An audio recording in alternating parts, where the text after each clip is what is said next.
Alors aujourd'hui, on va parler d'un sujet fondamental puisqu'on va essayer d'aborder la question de comment la Torah conçoit, circonscrit le rapport que l'on doit avoir avec les non-juifs en général. Alors, on pourrait en faire une... Moi, j'ai trouvé, à partir des textes, 4 rapports, 4 différents niveaux de rapports. Bien sûr, on pourrait en trouver 5, 6 ou 3, chacun selon, mais je vous dis, les résultats de recherche que j'ai pu faire dans les textes. Et il y a en vérité 4 rapports. Il y a le premier rapport, le plus bas, on va dire, avec le non-juif qui serait antisémite, qui aurait la haine viscérale du juif contre lui. On a déjà dit dans d'autres cours qu'il y avait plusieurs formes d'antisémitisme. Mais en tous les cas, le non-juif qui veut la mort d'Israël ou qui attaque systématiquement le peuple juif, lui, c'est un ennemi. Il ne faut pas avoir peur des mots. Et il ne faut pas avoir peur du combat idéologique que l'on peut avoir avec des ennemis d'Israël. Et là, il n'y a pas de concession à faire, il n'y a pas de peur à avoir, il y a une guerre, un combat, une dénonciation radicale de l'infamie, de la bêtise et de l'infamie, du ressentiment, la mesquinerie intellectuelle et spirituelle.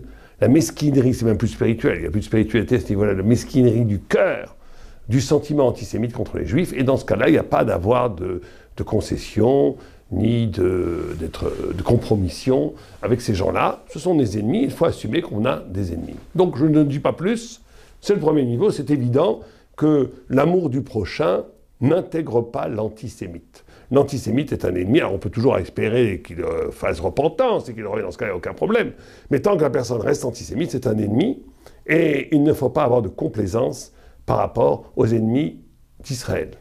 Parce que ceux qui sont ennemis d'Israël, quelque part, ils sont aussi ennemis de Dieu. Et donc, il n'y a pas de complaisance à avoir, ni de concession à faire avec ces gens-là. Ce sont des ennemis, il ne faut pas avoir peur de la guerre que nous aurons et que nous avons avec eux. Ça, c'est le premier point. Deuxième niveau, heureusement, j'espère que le premier niveau est le moins intéressant en vérité, si ce n'est dans l'analyse d'antisémitisme, qui fait l'objet de cours différents, mais dans le niveau du rapport, quelque part, il n'y a pratiquement jamais de rapport. Le deuxième, c'est, on va dire, Stam, une personne non juive, lambda, normale, on va dire. Alors là, c'est très important d'émanciper le concept de respect. Et il faut faire attention à une créature de Dieu, juive ou non juive, a le droit, au nom de la Torah, à notre respect. Le respect, ça veut dire de la considération. Même le Chovat HaLevavot nous dit que nous pouvons apprendre même des non-juifs, par rapport à certaines actions qu'ils font, des valeurs morales, éthiques, que nous pouvons intégrer dans nos vies. Là, le Pirkei Avot dit « Chochma bagoim te'amin ». La sagesse chez les nations, crois-le, respecte l'intelligence des nations, tu peux même t'en enrichir, et il n'y a pas de problème. Et il faut faire très, très attention. Surtout nous, les gens de Torah, qui au nom, soi-disant, de la Torah, vont développer des discours de haine pour l'altérité, des discours xénophobes, tout ce qui ne serait pas juif serait affreux, etc., etc. Ce genre d'attitude raciste est d'abord condamnable au premier niveau, au niveau des midotes, parce que la personne, en vérité, trouve un terrain facile pour exhorter sa haine et sa bassesse. Mais aussi, surtout, c'est une grande faute, parce qu'elle profane la Torah elle-même.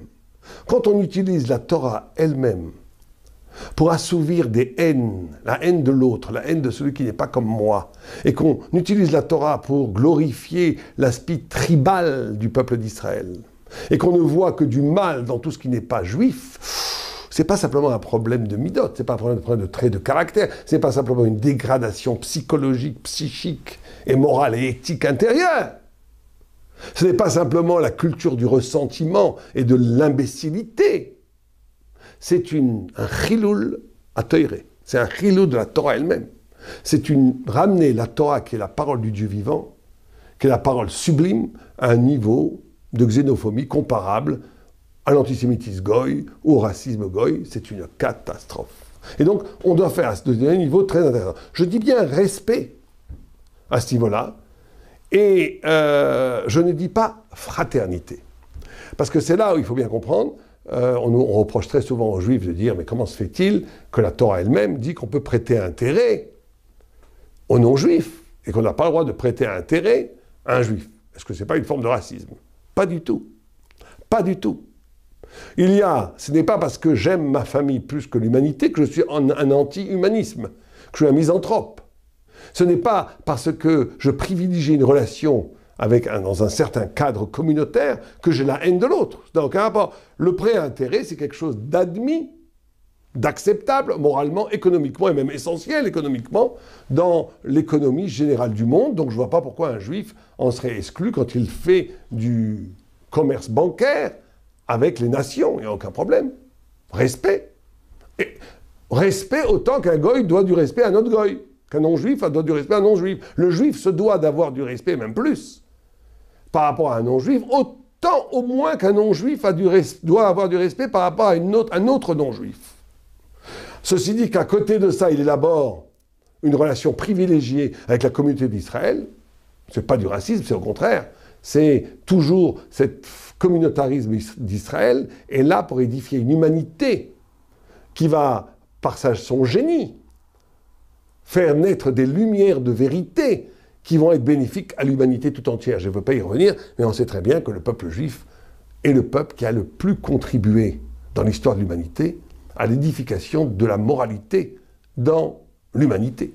Et même si on est en antisémite, on est obligé d'admettre que sans le judaïsme, donc sans les juifs, il n'y aurait pas de christianisme, il n'y aurait pas d'islam, il n'y aurait pas toute l'histoire de la modernité, puisque toutes ces religions viennent du judaïsme. Et là, les formules qui ont façonné la conscience universelle, aime ton prochain comme toi-même, protège la veuve et l'orphelin, respecte l'étranger, qui sont des phrases que Dieu dit dans la Torah, sont des phrases que Dieu dit dans la Torah, données aux Juifs, qui a éclairé éthiquement, moralement le monde entier.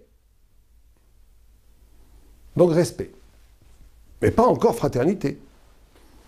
Respect, comme n'importe quel homme, se doit de respecter son prochain. Troisième niveau que la halacha, que la Torah nous donne elle-même, c'est quand un non-juif respecte les 7 mitzvot de Noé. Ça veut dire que, bien sûr, bon, les 7 mitzvot, on peut les énumérer très rapidement, c'est la base de l'éthique, c'est de ne pas tuer son prochain, pour ça la plupart le font, heureusement, ne pas faire d'idolâtrie, de ne pas commettre d'adultère, ne pas dire, ne pas blasphémer, commettre la justice, ne pas manger la chair des animaux vivants et ne pas voler. Si on sait que, bon, ça c'est une des vues, il y a des vues qui disent qu'il suffit qu'il ne fasse pas d'idolâtrie. Enfin, il y a plusieurs vues dans les Rishonim, mais de façon générale, si on sait qu'un non-juif respecte ces 7 fondamentaux de la halacha pour un non-juif, alors il y a une obligation supérieure au respect qui est celle de la solidarité. C'est-à-dire qu'à ce moment-là, on est obligé, par exemple, si cette personne n'a pas d'argent, de lui donner de l'argent. On est obligé de prendre en charge et de s'inquiéter de son bien-vivre, de son bon-être à vivre, de son bien-être. On est obligé de prendre en charge sa détresse. Et c'est un principe de solidarité. C'est-à-dire que le juif, le peuple d'Israël, c'est vrai que la tendance, le peuple d'Israël est tellement occupé, investi dans le travail divin, dans l'étude de la Torah, dans les mitzvot, dans les pratiques, qu'il fait déjà tellement en édifiant une humanité qui tend vers la perfection et qui, par son rayonnement, va influencer le monde entier, comme on l'a dit. Mais ça ne lui dispense pas d'être à l'éveil de la détresse des autres. Et c'est très important, des autres, et là je dis, ce devoir de solidarité existe quand la personne s'inscrit dans la moralité fondamentale incarnée par les 7 mitzvot de Noach. Et là, il y a une obligation, une mitzvah de solidarité, de prendre en charge la détresse financière, physique, de ce qu'on appelle le ger toshav, le non-juif qui habite la terre de façon décente, morale et éthique. Et il y a un 4e niveau, qui est celui de la fraternité. Alors c'est vrai qu'il est rare, mais il est écrit dans la Gemara, dans Megillah, dans Daf Yud Gimel, que tout non-juif qui combat l'idolâtrie. Le 3e niveau, c'était quelqu'un qui ne faisait pas d'idolâtrie. Là, on parle de quelqu'un qui combat l'idolâtrie. C'est-à-dire combattre l'idolâtrie, c'est-à-dire combattre tout ce qui se pose comme absolu contre Dieu, ou à la place de Dieu. L'idolâtrie étant une localisation de l'absolu, ça peut être Staline qui met le communisme à la place de Dieu. Ça peut être immarchemam, les fascistes, ou les, bon, je ne veux même pas dire les autres, qui mettent le pouvoir, le manigle, le guide suprême à la place de Dieu. Ça peut être le néolibéralisme qui met l'économie à la place de Dieu, etc., etc. Ce que vous voulez. Quand une personne a une conscience assez aiguë, assez intellectuelle, assez spirituelle, pour combattre toutes les formes d'idolâtrie, par fidélité à l'origine divine, qui est la vraie absolue, alors à ce moment-là, il devient quelque part juif. Comme ça, la Gemara dit. La Gemara ne dit même pas Israël, elle dit que tout celui qui combat l'idolâtrie, Nikra Yehudi, s'appelle juif. C'est-à-dire quoi il s'appelle juif? C'est-à-dire qu'il est ton frère. Il est du côté de Dieu, il est du côté d'Israël, il est du côté de ceux qui sont être Israël. C'est pour ça que le peuple juif est comparé à la lune. Parce que de la même façon que la lune n'a pas sa propre lumière, elle est le reflet du soleil. Eh bien, le peuple juif est le reflet, le miroir de Dieu sur terre. Il est le miroir de Dieu sur terre, ça veut dire qu'il est là pour témoigner d'avant le monde, d'après le monde, du pourquoi le monde. Parce que tout le monde le sait, le monde, une fois créé, est oublieux. Il oublie, il gomme, consciemment ou inconsciemment, le phénomène originel et le phénomène eschatologique d'après. Il gomme ce qu'il y a avant le monde et après le monde. Il rend le monde un absolu. Et ce monde absolu développe des logiques autonomes qui, par définition, efface la trace de la transcendance originelle du monde et d'après le monde. Et s'abreuve d'un autodiscours autoproclamé avec des vérités plus ou moins intéressantes qui justifient l'existence à partir de le sens de l'existence à partir de l'existence. Or, le peuple d'Israël est là pour être le témoin de la transcendance, de ce qui a prévalu avant, de ce qui prévaudra après, et de ce qui est fondamental de témoigner maintenant. Or, un non-juif peut s'inscrire dans ce projet. Et quand un non-juif s'inscrit dans un projet, il devient une sorte de fraternité. On le voit par Rémez, quand Jacob rencontre Esav. Ils s'embrassent.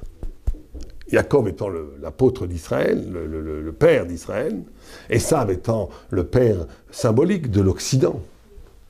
Et bien, quand ils s'embrassent tous les deux, il y a un phénomène extraordinaire, il y a des points comme ça écrits sur le mot embrasser en hébreu, des points qui sont comme des morsures et des brisures. Et il y a une discussion chez les sages, qu'est-ce que c'est que ces points? Certains disent c'est la morsure, donc l'antisémitisme, il y a eu une tentative de morsure de Esav, dans l'amour même. Hein. Et certains disent non, c'est la brisure de toute la haine. L'amour est arrivé, la fraternité a prévalu, ce sont des frères jumeaux. En vérité, il faut dire que c'est les deux en même temps. Mais il existe une possibilité de rapport avec des non-juifs quand ceux-ci s'inscrivent, que ce soit les justes qui ont risqué leur vie pour sauver des juifs, ou que ce soit des personnes qui intellectuellement combattent toutes les formes d'idolâtrie pour faire jaillir le sens de la vérité ultime présentée par la Torah ou parce qu'eux nomment la transcendance divine.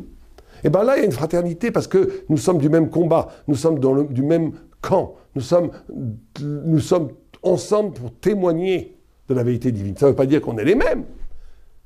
Le peuple juif a une spécificité. Il a un niveau de pratique des mitzvot et d'étude de la Torah qui est radicalement haut, différent de tout ce que le goy peut imaginer même. Parce qu'il a été choisi par Dieu pour être quelque part le témoin de l'éternité. Et donc il est toujours en porte-à-faux par rapport à ce qui est momentané, par rapport à ce qui est mondain. Mais il est aussi un homme. Et il est aussi quelqu'un qui investit le monde.